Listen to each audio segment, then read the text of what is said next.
सुख का भावना जो है भूल जाए। सुख का भावना कैसे होते हैं? जैसे मान लीजिए कि हम कुछ है ही नहीं हैं, हम कुछ नहीं हैं, जो है जो कृष्ण है और सब कुछ उन्हीं की खुशी के लिए करना है। तब गुरु के प्रति समर्पण इस भाव आ जाए कि गुरु के ही खुशी में हमारा खुशी है, गुरु में ही सुख ढूंढे, गुरु के ही प्रसन्नता में अपने आप का उन्नति देखे, वो व्यक्ति ही आध्यात्मिक कार्य में उन्नति कर सकते हैं, आध्यात्मिक मार्ग में प्रगति कर सकते हैं। जो व्यक्ति गुरु के वचनों पे संदेह करते हैं, संशय आत्मा विनश्यति, उनका विनाश निश्चित है, उनका कोई उद्धार नहीं कर सकते। अभी जो गाए थे न, गुरु मुख पद्मा वाक्य चित्त से करिया एक आर ना करी आशा। गुरु के मुख से निकले हुए वाणी को चित्त में एक कर लेना है और कोई अभिलाषा नहीं करना है, कोई संशय कोई डाउट नहीं रखना है। और सबसे उत्तम गति क्या है पता है? श्री गुरु चरणे रति, यही से उत्तम गति। ये प्रसाद पूरे सर्वाशा, यही हमको प्रसाद चाहिए। क्या प्रसाद चाहिए? तो श्री गुरु के चरण में रति हो जाए, इससे उत्तम गति और कोई नहीं है क्या? इससे उत्तम गति नहीं है। गुरु के चरण में अगर रति हो जाए तो सबसे उत्तम गति है, और यही प्रसाद है, यही भागवत कृपा है, यही मांगना चाहिए, यही रहना भी चाहिए, इनके अलावा कुछ नहीं। ऐसा नहीं कि श्री गुरु के चरण में जाकर भी अपने स्वेच्छा नहीं। गुरु जो बोलते हैं, गुरु जो चाहते हैं, उनकी मन के भाव जब हम समझने लगेंगे, उनकी बोलने से पहले ही क्रिया हम मुद्रा में उपस्थित हो जाए। अभी गुरु को फूल चाहिए, उनसे पहले हम लाकर उपस्थित कर दें। गुरु को कोई भी इच्छा हो वो हम पहले जान जाए, उनकी शारीरिक लक्षणों से जान जाए कि वो क्या चाहते हैं, तो अब हमारा आत्मसात हो जाएंगे, गुरु के प्रति आत्मसात पूर्ण समर्पण हो जाएंगे। अब जब तक ये हम नहीं समझेंगे तब तक हमें लगना चाहिए, अपने आप को फील करना चाहिए कि वास्तव में हमें अभी भक्ति में कुछ प्रगति नहीं की। आत्मसात होने पर, गुरु के हर भावनाओं को बुझने पर और उनके अनुसार कार्य करने पर हमें गुरु को प्रसन्न करने में आसान होगा। क्योंकि अगर उनकी हृदयों की बात, उनकी भावनाओं नहीं समझ पाए तो अवश्य हम लोग गलती कर बैठेंगे, और गलती करेंगे तो स्वाभाविक है कि हमारा प्रगति रुक जाएगी। वास्तव में कहा जाता है आध्यात्मिक प्रगति का मार्ग ही छुपा हुआ है गुरु की प्रसन्नता में, वैष्णव की प्रसन्नता में। अगर वैष्णव प्रसन्न नहीं है तो आप कितना भी कुछ प्रयास कर ले, ये जप तप योग अभ्यास और वेद शास्त्र अध्ययन कितना भी कर ले, यदि गुरु के चरण में रति नहीं हुआ, वैष्णव के चरण में रति नहीं हुआ, ये सब व्यर्थ है। बड़े बड़े यज्ञ भी कोई काम नहीं आएगा। इसीलिए सारा वेद, सारा शास्त्र गुरु के ही चरणों में आने के लिए कहते हैं, समझे ना? तो हमें प्रयास करना चाहिए, प्रभुपाद जी जो लिखे हैं उन्हें समझने का प्रयास करना चाहिए, पढ़ने का प्रयास करना चाहिए, यही हमारा ध्येय होना चाहिए। प्रभुपाद जी ने जो कहा है उन्हीं को पालन करना चाहिए। क्यों? क्योंकि बहुत सारे लोग प्रश्न कर सकते, प्रभु जी अन्य संप्रदाय में भी बड़े बड़े शुद्ध वैष्णव हाँ है, उनका दर्शन करना चाहिए, उनका संग करना चाहिए, परंतु हमें फिलोसफी प्रभुपाद जी को ही मानना चाहिए। क्यों? क्योंकि वो हमारे आचार्य है, वो हमारे गुरु है, वही हमारा उद्धार कर सकते हैं। अन्य संप्रदाय का गुरु हमें उद्धार नहीं कर सकते। क्यों? क्योंकि हमने टिकट या इस काउंटर से कटाए है। कौन सा काउंटर? तो ब्रह्म मध्य गौरी संप्रदाय का टिकट कटाया है। तो अन्य फ्लाइट से हम नहीं जा सकते, यही फ्लाइट से जाएंगे। इस फ्लाइट से कब जाएंगे? जब हम इस फ्लाइट का आचार्य का बात मानेंगे तो वो हमको ले जाएंगे। लेकिन नहीं, हम उनका बात नहीं मानेंगे तो कितना भी आप कुछ कर लो कोई उपाय नहीं है, मर जाएंगे। पुण्य प्राप्त होगा, भक्तों की संग किया है, भक्तों का संग का तुलना तो ना किसी स्वर्ग से ना मोक्ष से किया जा सकते हैं। फिर भी भगवान अद्वैत की कृपावश हमें उत्तम गति देते हैं, उत्तम गति देवलोक में देते हैं, जहाँ पवित्र आत्माओं स्थान प्राप्त करते हैं, वहाँ भेज देंगे। परंतु वहाँ के बाद वहाँ से जब वापस लौटेंगे तब क्या होगा, गारंटी नहीं है। क्योंकि आप मनमर्जी किए रहेंगे तो स्वाभाविक है कि आपको शायद भक्तों का संग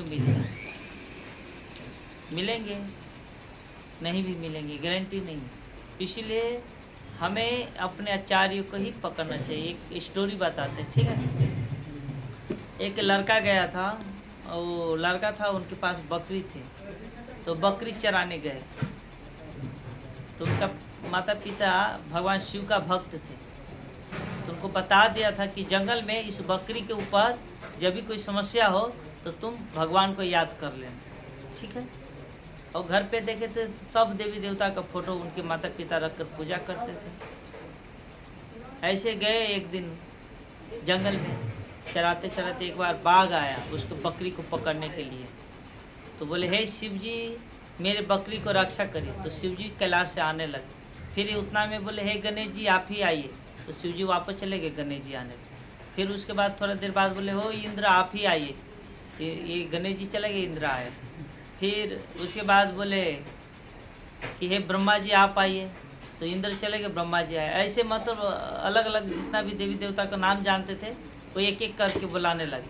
अब देवता क्या कर रहे, रास्ते में आ रहे वापस चले जा रहे, रास्ते में आ रहे वापस चले जा रहे। तब तक इधर क्या हुआ, बाघ बकरी को काम लपटा दिया। तो हमारा भी स्थिति ऐसे ही है।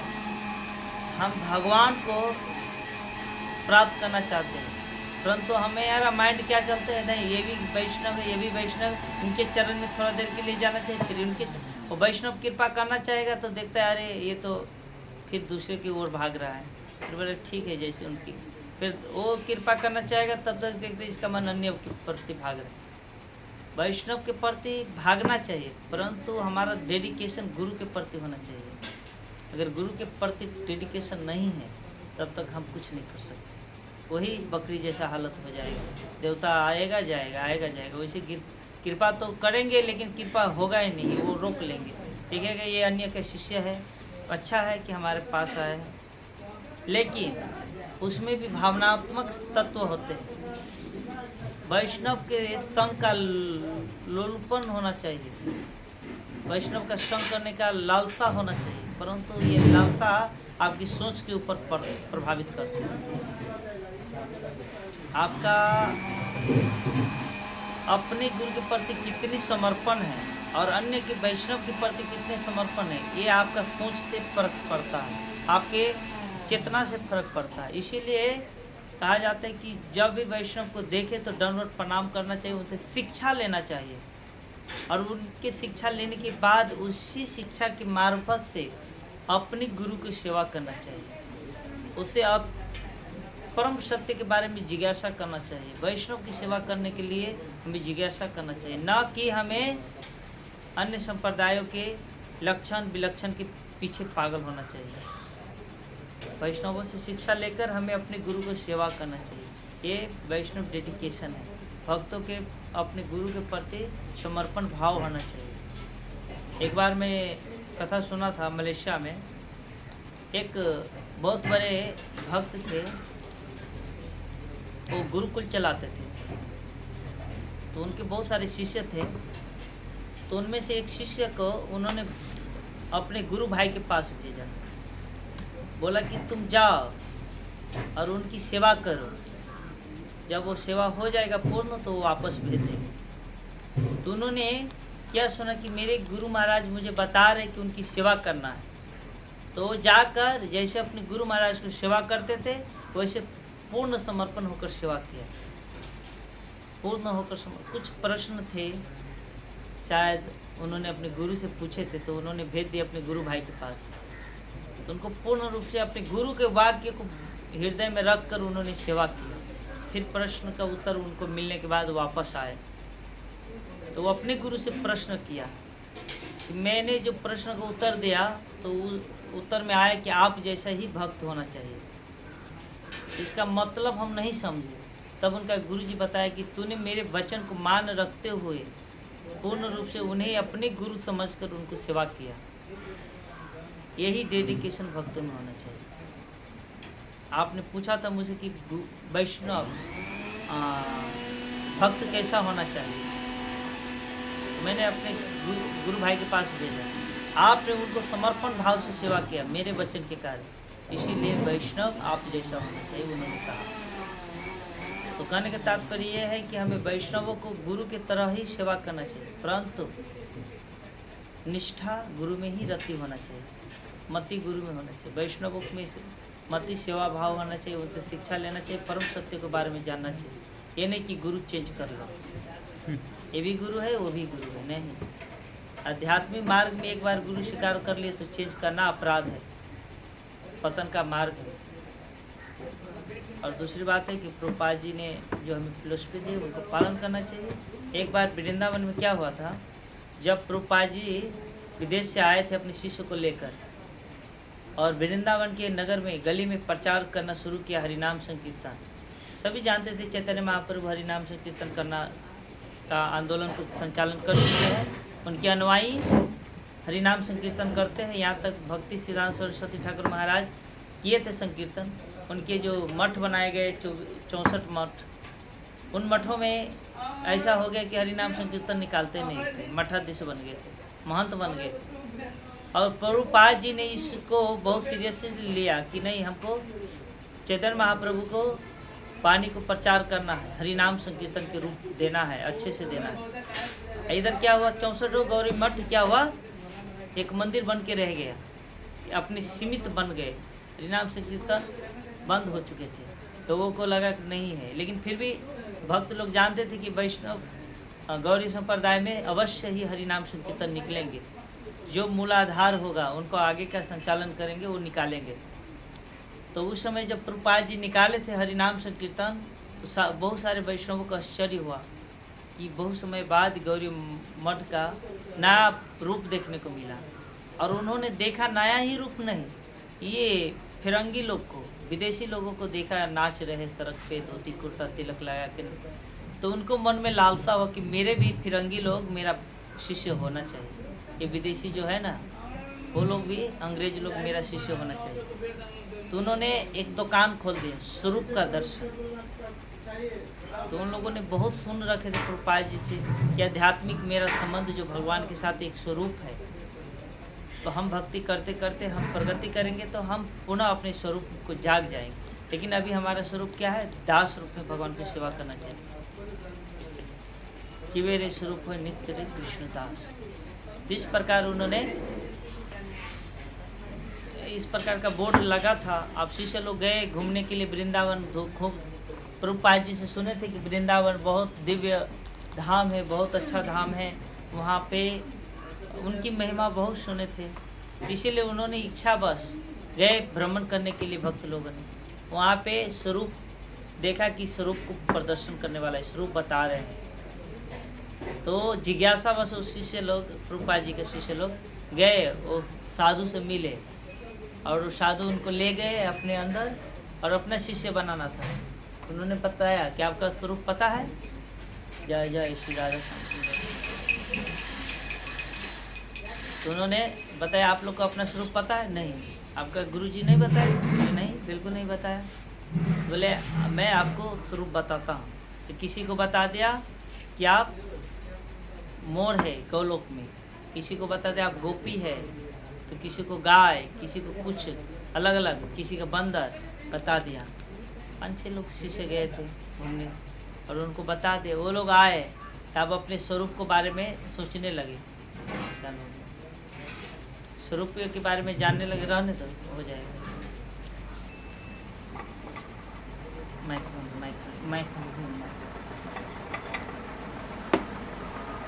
हरे कृष्ण हरे कृष्ण।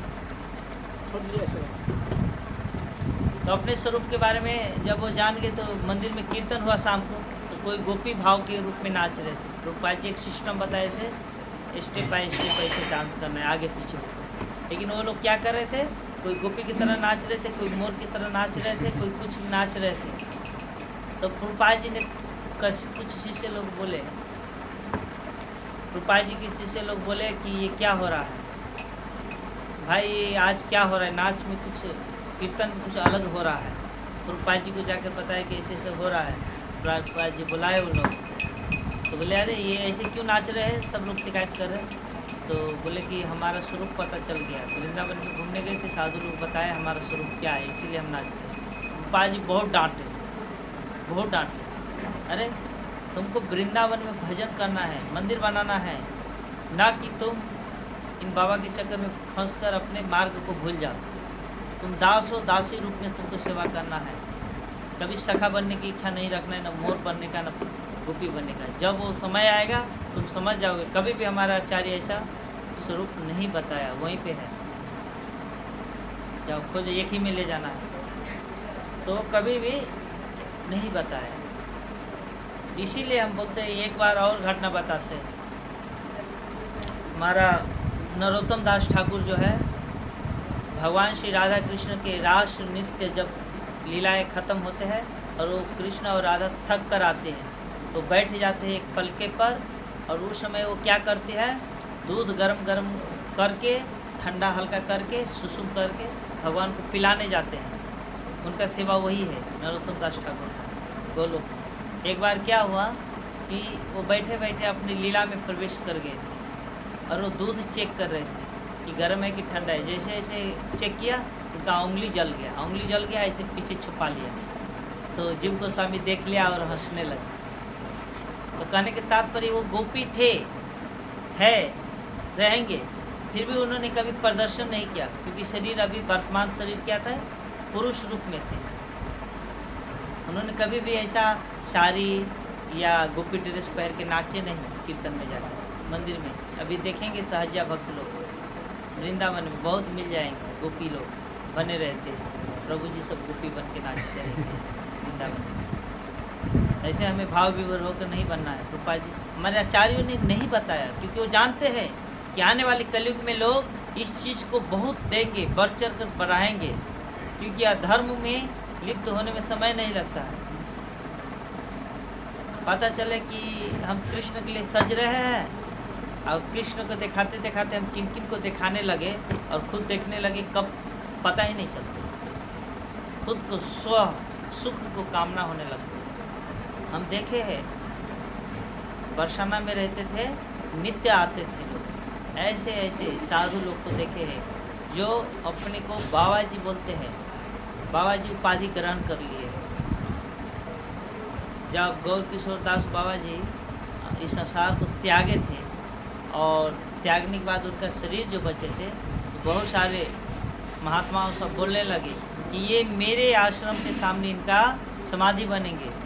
तो कुछ बोले मेरे आश्रम के बाद, तो सब अपने आप को बोल रहे थे कि हम बाबा जी है, हम साधु है, हमारे आश्रम के पास इनका समाधि बनना चाहिए।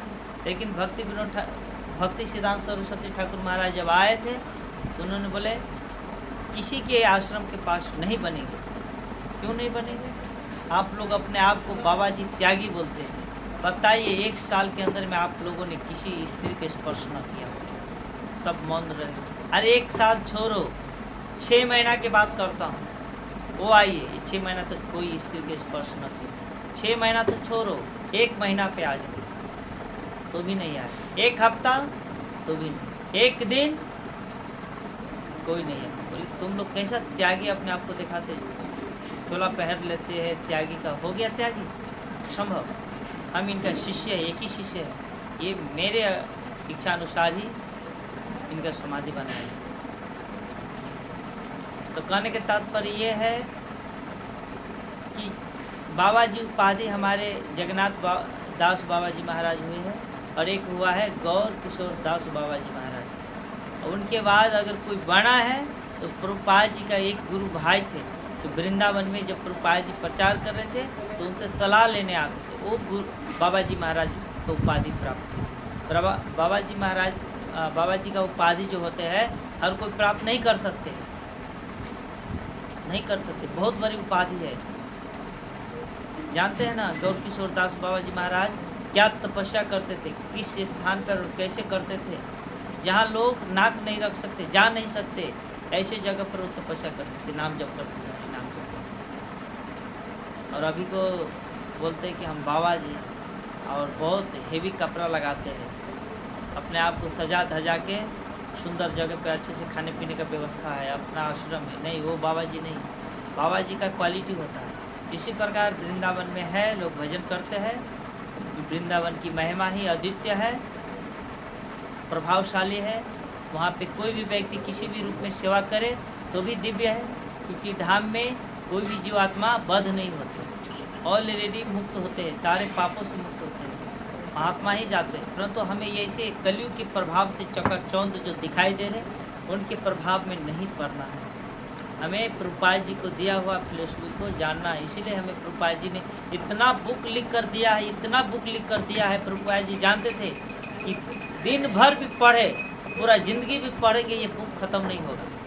इसीलिए लिख कर गया कि मेरे भक्त को अन्य की कथाओं को, अन्य को बुक पढ़ने का अन्य में रुचि न उत्पन्न हो। क्योंकि प्रभुपाद जी पहले ही संकलन में चेक कर लिए थे कि हमारे शिष्यों के साथ क्या हो रहा है, तो समझ सकते आने वाले को तो और ज़्यादा प्रभावित कर सकते। इसीलिए प्रभुपाद जी ने इतना लिख कर गए कि हम दिन रात पढ़े तो भी हमको फुर्सत नहीं मिलेगी। फिर भी हमें प्रभुपाद जी को पढ़ना चाहिए, सुनना चाहिए। हमारे गुरु महाराज सबके बुक पढ़िए ना, क्या वो अपने जीवन में संघर्ष कर कर के। पता है मायापुर जब हम जाते हैं, मायापुर का जो हम जाते हैं, बहुत अच्छा खाने का प्रसाद मिलता है, रहने के लिए बहुत अच्छा रूम मिल जाते हैं, सारा सुख सुविधा है। मंदिर होते भी हुए भी स्वर्ग के वैभव से कम नहीं है, सब सुख मिलते हैं। लेकिन पता है उसके पीछे हमारे गुरु महाराज कितना कष्ट किए थे। एक सीमेंट के बोरा को 2 किलो 4 किलोमीटर नवद्वीप से मायापुर ले जाते थे। किस पर पता है आपको? साइकिल पर ठेल के ले जाते थे जब मंदिर बने है ना प्रभु जी, ले जाते थे।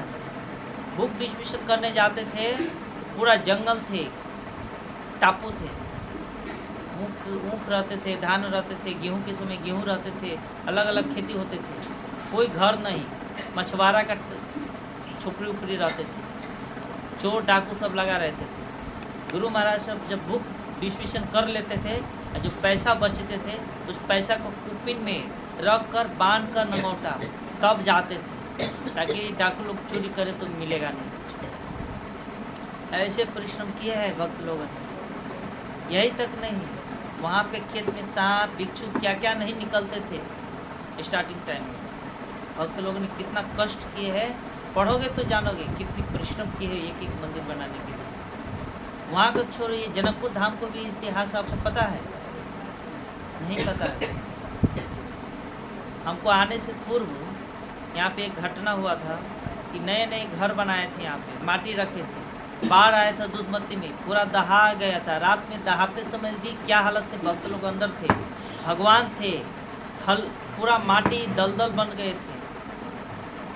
ये जो रोड जो दिख रहा है, वो रोड पहले बहुत ऊंचा दिखते थे, उसमें पानी नहीं घुसता था, इतना ऊंचा था। कैसे कैसे रात भर भक्त लोगों ने परिश्रम कर कर के एक एक सामान पार किए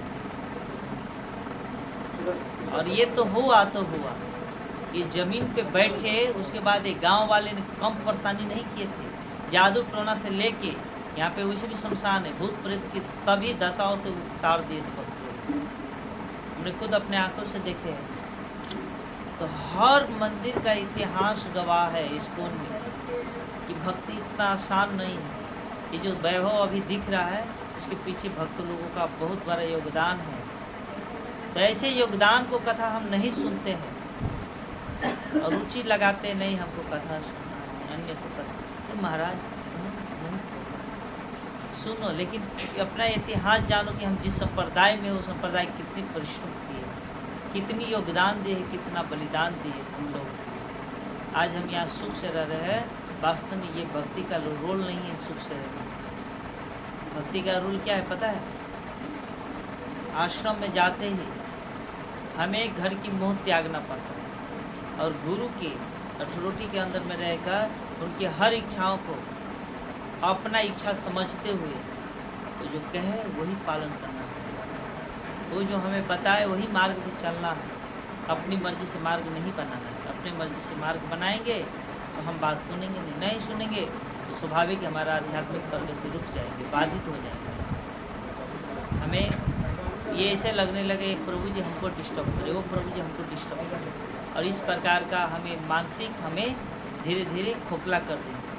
हमें धीरे धीरे इस जगह को छोड़ने पर विवश कर देंगे। ऐसे लगने लगेगा कि इस जगह ही हमारे लिए बोझ है, छोड़ो ये जगह अच्छा नहीं। माया शक्ति इतना प्रबल है भगवान का, इसलिए भगवान बोलते मम माया दुर्दया, मेरी माया बहुत प्रभावशाली, इतनी शक्तिशाली है कि जब भक्त भगवान के इस चरण में अपने आप को समर्पण कर देते हैं और जब भगवान के चरणों में को प्राप्त होने वाले रहते, लेश मात्र भी इच्छा और असावधानी खटता है, एक नाखून का जो प्रखर जो दीवार होते उतना अगर भगवान में टच होने का हमारा उतना जगह गैप बच जाते, उस गैप में माया देवी आकर उठा कर ले जाते, फेंक देते संसार में। इतनी प्रभावशाली है माया शक्ति, कोई और नहीं, भगवान की ही शक्ति है। भगवान के प्रोक्ष में हमेशा पीठ की तरफ रहती है, देखती रहती कौन आते हैं यहाँ। दुष्ट व्यक्ति वो किसी भी वैष्णव को आसानी से भगवान के पास नहीं जाने जाते। जो अनन्य भाग से अनन्य भाव से भगवान की सेवा में रत है उनको ही जाने देते, क्योंकि उस पर माया का प्रभाव नहीं चलता। जो काम क्रोध लोभ मोह मत्सर्य को जीत लिया है वही भगवान के पास जाते हैं। ऐसा नहीं कि वो हमको माया देवी हमें हेल्प नहीं करती, वो हेल्प हमको करते हैं, हमें शुद्ध करते। जैसे सोना को कंगन बनाने के लिए या ज्वेलरी बनाने के लिए उसको आग में तपाया जाता है और जितने भी वो तपते हैं उतना अच्छा रूप आते हैं। एक स्टोरी पता है ना, एक लोहार थे मूर्तिकार, वो एक पत्थर को तोड़ने गए और बोले कि हम मूर्ति बनाएंगे इस पत्थर को, तो पत्थर रोने लगे, बोले मुझे बहुत दर्द हो रहा है, मुझे मत बनाओ मूर्ति। तो बर्दाश्त नहीं की, दूसरे पत्थर को क्या किए, तोड़ने गए, तो बोले कि ठीक है आपकी इच्छा बना दो। तो उनको तोड़ कर कष्ट हुआ लेकिन मूर्ति बना दी, मंदिर में रख दी, और जो पहला वाला पत्थर था उसको क्या कर दिए, उस मूर्ति को नीचे रख दिए। तो जो दूसरा जिसको विग्रह बनाया गया तो उनको लोग पूजा करते थे, फूल अगरबत्ती मालाएं पहनाते थे, और जो पहला वाले थे नीचे रखते उसके ऊपर क्या करते थे, भक्त लोग नारियल फोड़ते थे। तो बताओ कि उनको एक दिन का कष्ट था, विग्रह बन जाते तो उनके ऊपर फूल मालाएं चढ़ाते, उन्होंने उस कष्ट को बर्दाश्त नहीं किया, तो जीवन भर के लिए कष्ट उठा लिया, उनके ऊपर नारियल तोड़ने लगे। तो उसी प्रकार कि हम यदि जो प्रारब्ध है उनको स्वीकार कर ले और उन्हीं के अनुसार अगर कार्य करें, थोड़ा कष्ट लगेगा लेकिन बाद में हमें अच्छा लाभ मिलेगा। जिस प्रकार सोना को तपाने पर कुंदन बनते हैं, उसी प्रकार जब पत्थर को अगर फोड़कर विग्रह बनाया जाए तो उसके ऊपर फूल चढ़ते हैं। उसी प्रकार जब वैष्णव, जब भक्तों के प्रति, भगवान के प्रति पूर्ण रूपेण समर्पण हो जाते हैं तो एक दिन वो क्या होते हैं, जीव आत्मा से महात्मा बन जाते हैं। ठीक है, तो अभी क्या करना चाहिए, रूपा जी का बुक पढ़ना चाहिए कि नहीं चाहिए, उनके लेक्चर सुनना चाहिए कि नहीं सुनना चाहिए।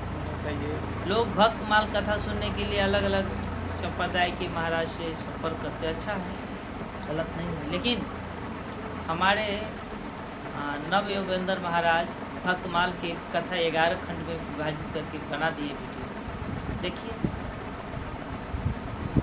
हमारे संप्रदाय में क्या होता है कि कथा सुनने में कोई प्रॉब्लम नहीं, लेकिन हमारे जो रूपाय जी के शिष्य जो है और उनके जो अनुयायी हैं वो लोग क्या करते, रूपाय जी का दिया हुआ फिलोसफी से ही हमें दिखाते।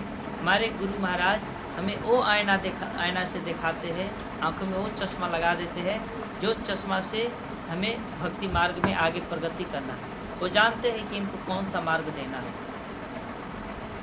इसीलिए हमारे आचार्य जो सिस्टम बताते हैं उनको पालन करना चाहिए। कथाएं तो सभी राम कथा सुनाते हैं, लेकिन अपने आचार्य के मुख से सुने तो उनमें अलग ही फिलोसफी होती है। क्या प्रभु जी, हमें समय ऐसा तो नहीं, कृपा जी ने इतना अच्छा व्यवस्था करके गए हैं कि हम बहाना भी नहीं कर सकते कि कृपा हमें समय नहीं था या हमें ये व्यवस्था नहीं थी। सारा व्यवस्था है, अभी इंटरनेट पर डाउनलोड करो, कितना ही कथा आ जाएगा, कीर्तन आ जाएगी।